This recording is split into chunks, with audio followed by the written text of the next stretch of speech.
Sir, मी अमोल येडगे, जिल्हाधिकारी कोल्हापूर. काल कोल्हापूर जिल्ह्यामध्ये पूर्ण जिल्हाभरामध्ये सरासरी 67 मिलीमीटर एवढ्या पावसाची नोंद झाली. काल ऑरेंज अलर्ट होता आणि काल जिल्ह्यामधील एकूण 76 सर्कलपैकी एकूण 38 सर्कलमध्ये अतिवृष्टी झाल्याचं निदर्शनास आलेलं आहे.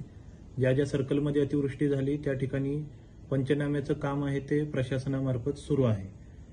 जिल्ह्यामध्ये मागच्या 7 ते 8 दिवसापासून चालू असलेल्या पावसामुळे 11 राज्यमार्ग, 37 प्रमुख जिल्हा मार्ग आणि जिल्हा परिषदेकडचे इतर जिल्हा मार्ग 13 आणि ग्रामीण मार्ग 25 असे रस्ते बंद आहेत आणि इतर पर्यायी रस्त्यांनी वाहतूक सुरू आहे. मागच्या 3 ते 4 दिवसांमध्ये चालू असलेल्या अतिवृष्टीमुळे जिल्ह्यामधील करवीर, पन्हाळा, हातकणंगले, भुदरगड, इचलकरंजी महानगरपालिका, अप्पर तहसील इचलकरंजी, कोल्हापूर महानगरपालिका या ठिकाणच्या जवळपास 1317 कुटुंबांचं आणि 5660 व्यक्तींचं स्थलांतरण आपण सुरक्षित स्थळी केलेलं आहे. त्यासोबतच जवळपास 2803 जनावरांचंही स्थलांतरण आपण सुरक्षित स्थळी केलेलं आहे. त्यांच्या निवाऱ्याची व्यवस्था आपण या सुरक्षित स्थळी केलेली आहे. जिल्ह्यामध्ये पंचगंगा नदीची राजाराम बंधाऱ्याची आत्ताची सध्याची पातळी 45 फूट 5 इंच एवढी आहे. पंचगंगा नदीच्या शिरोळ बंधाऱ्याची पातळी 59 फूट 6 इंच एवढी आहे आणि पंचगंगा नदीवरील नृसिंहवाडी येथील पातळी आहे ती जवळपास 59 फूट एवढी आहे. ही पातळी लक्षात घेता शिरोळ आणि नरसिंहवाडीच्या ठिकाणची पातळी अजूनही इशारा पातळीच्या खाली आहे असं लक्षात येत आहे.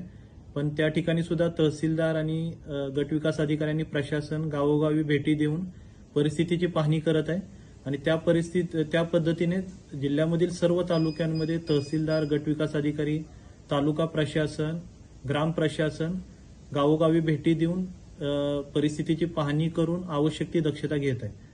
राजाराम बंधाऱ्याची जर आपण पातळी बघितली तर 45 फूट 5 इंच ही सध्याची पातळी आहे आणि सकाळपासूनचा जर अंदाज घेतला तर जवळपास 2 तासामध्ये 3 इंच एवढी पाणी पातळी वाढत आहे. आपला 2019चा आणि 2021चा डेटा आपण लक्षात घेतला तर राजाराम बंधाऱ्याची पातळी 46 फूट 5 इंचावरती गेल्यानंतर नाईकमळा, पोलो ग्राउंड, विनस कॉर्नर या ठिकाणी पाणी येतं असं दिसतंय.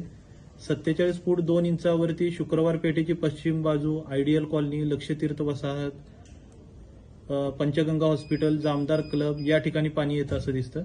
तर हा सर्व जो डेटा आहे 45 फुटाच्या वरती पाणी गेल्यानंतर 46 फूट, 47 फूट या प्रत्येक लेवलवरती पाणी कुठे येतं हा डेटा 2019 आणि 2021चा डेटा महापालिका प्रशासनाने रेफरन्ससाठी ठेवलेला आहे आणि आपली महापालिकेची टीम आणि प्रशासनाची टीम या एरियामध्ये सध्या फिरत आहे. आपले अग्निशमनचे जवान, कर्मचारी या एरियामध्ये फिरत आहेत आणि नागरिकांना सतर्क राहण्याच्या सूचना देत आहेत.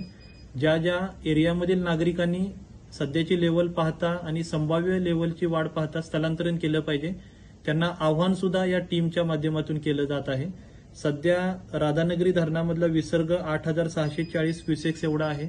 कोयना धरणामधूनही जवळपास 30,000 क्युसेक्स एवढा विसर्ग होत आहे आणि धरण क्षेत्रामध्ये जो काल जवळपास 200 मिलीमीटरपेक्षा जास्त पाऊस झालेला आहे. आज सुद्धा ऑरेंज अलर्टचा इशारा हवामान विभागाने दिलेला आहे. हे लक्षात घेता महापालिका प्रशासन, जिल्हा प्रशासनाकडून जे आपल्याला आवाहन केलं जात आहे, जी विनंती केली जात आहे त्यानुसार माझं नागरिकांना नम्र आवाहन आहे की प्रशासनाने दिलेल्या सूचनांचं आपण पालन करावं.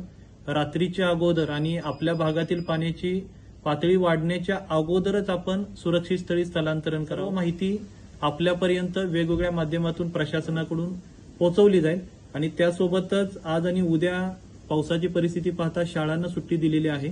त्यामुळे सर्व नागरिकांना परत एकदा नम्र आवाहन आहे की या पावसाळ्याच्या दिवसामध्ये पर्यटन स्थळी जाणं किंवा गरज नसेल, अत्यावश्यक बाब नसेल तर बाहेर पडणं आपण टाळावं. प्रशासनाने दिलेल्या सूचनांचं पालन करावं आणि